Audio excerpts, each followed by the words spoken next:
In our news headlines for today, a mother is fleeing because her child has severe burns and is clinging for dear life. In our second news story, we will be looking at the police's report in regards to clamping down on dangerous groups across the island and basically eliminating their members slowly and getting them into custody so as to reduce the crime across Jamaica. Third news story, a mother and her child are to be tried for illegal activities in regards to an elderly person in the United States. According to a mother, it has been a very difficult and painful 3 weeks for one of her children. She has all of 3 children, and she has had to watch one of her daughters suffer severe pain at the Kingston Public Hospital since November 27th. And she says it seems like there is little hope. The information states that the child was trying to make a meal at her home at Palm Grove Court off Spanish Town Road when the gas stove that she was using fell apart.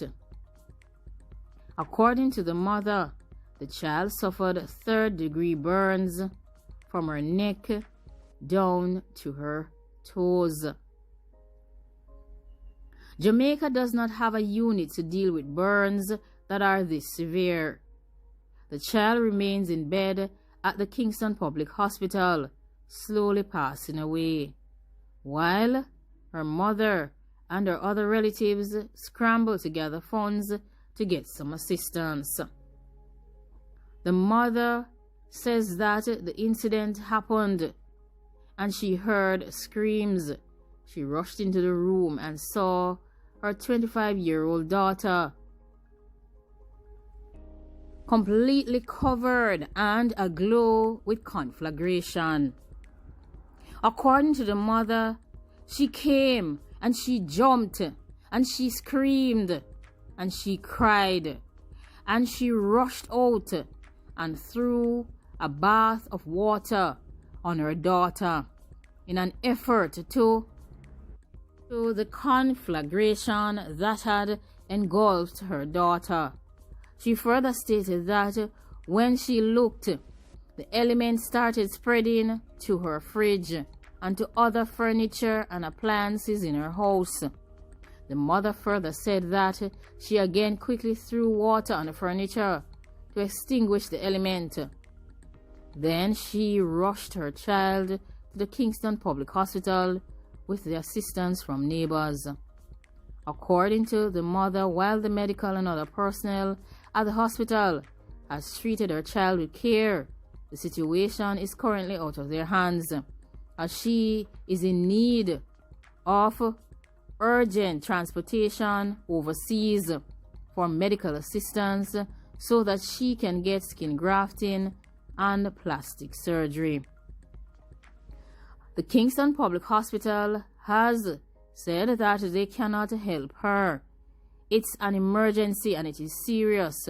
Her waist, her belly, her hands, her legs, and her lower portions are gone.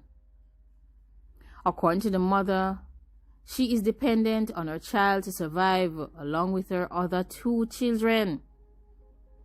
One of her child lives in the same house, and she says that it would cost approximately $773,000, which is equivalent to 133 million Jamaican dollars, for them to go overseas to get the medical procedure that the girl needs to ensure that her wounds are healed. It will also cost another $15,000 for an air ambulance.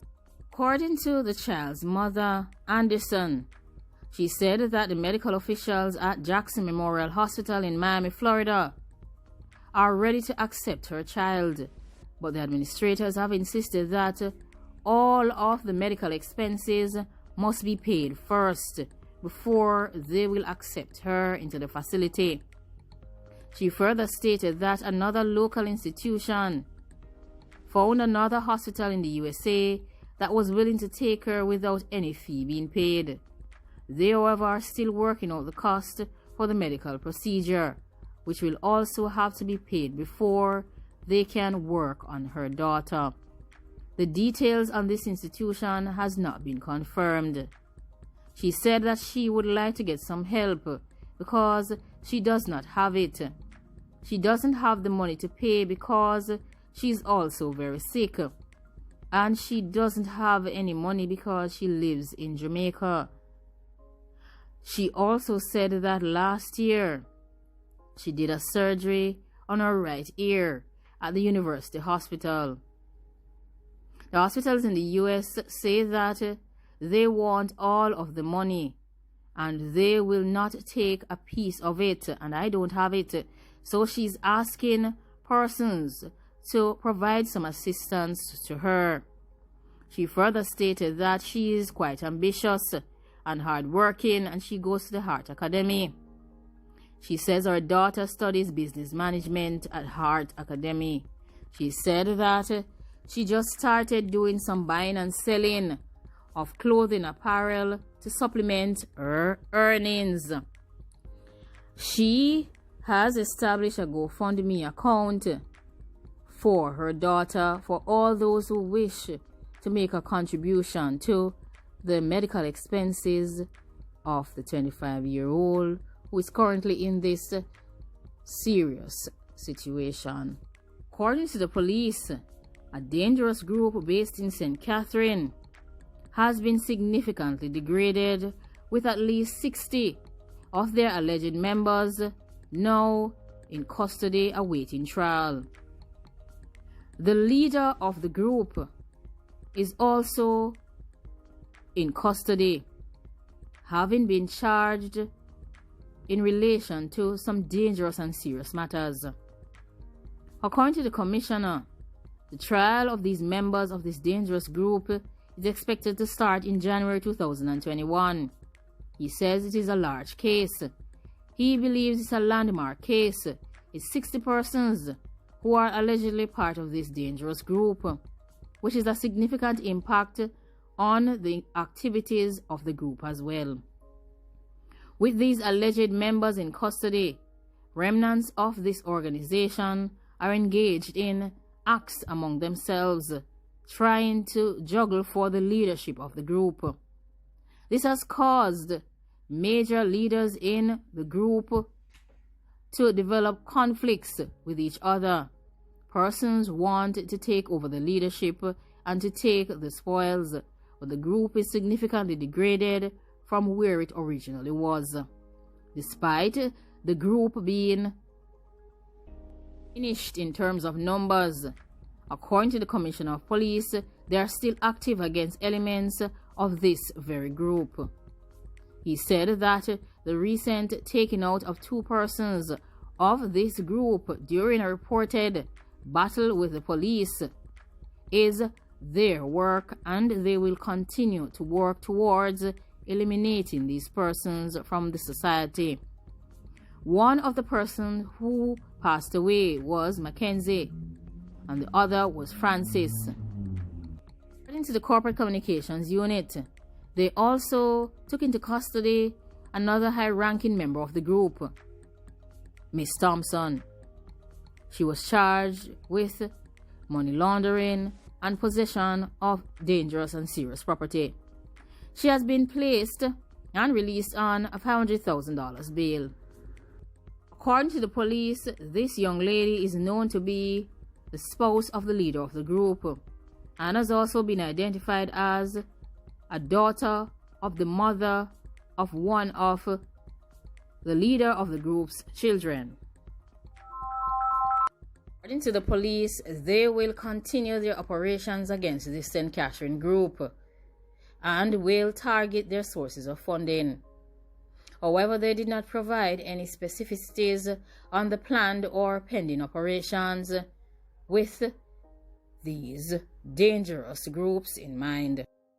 In our third news story, A Jamaican woman and her son are to stand trial in 2021 in South Carolina, United States, after they were arrested for allegedly running a fraudulent sweepstakes scheme which targeted approximately 175 elderly persons. Lawson, who is 51 years old, and her 23-year-old son, Rajay, allegedly ran the scheme from addresses in Bluffton and Ridgeland in South Carolina. In September, these two persons were indicted by a grand jury on one count of attempt and conspiracy to commit mail fraud and multiple counts of conspiracy to commit money laundering, wire fraud, and other fraud charges. Lawson and her son have pleaded not guilty, and jury selection for their trial is to start in January 2021. Search warrants and court documents have been issued. There is US $700,000 4-year scheme that involved these two individuals. They pretended to be representatives from a genuine sweepstakes company, from financial institutions such as banks, and from federal agencies. They then reportedly targeted elderly persons across multiple states, including Texas, Iowa, Arkansas, and South Carolina. In one of the cases, an 82-year-old Texas resident said that these two unscrupulous individuals told her that she was the winner of US $2.5 million and that she had won a new Mercedes-Benz. She then sent US $1,795 to Miss Lawson via FedEx. However, she did not receive the prize money nor the vehicle. With similar cases being detected, further probes by the U.S. Investigation and Customs Enforcement and Homeland Security revealed that the mother and her son transferred a portion of their illegal earnings of US $700,000 to co-conspirators in Jamaica and elsewhere, while keeping a portion of that money for their own benefit. Like, comment, share, and subscribe. Let me know what is your opinion on the matter of these two Jamaicans that have been charged in South Carolina for these fraudulent activities, and they have done major damages to these elderly persons who were quite unsuspecting and quite trusting and believed that they had won these prizes. Now, it is unfortunate that they did not take the opportunity to better themselves and seek ways of getting wealth legally, but sought to defraud elderly persons of their retirement and pension money. What is your opinion on the police targeting this dangerous group from St. Catherine and trying to target their source of funds as well? And what is your feedback on the child who has been burned and is in need of assistance?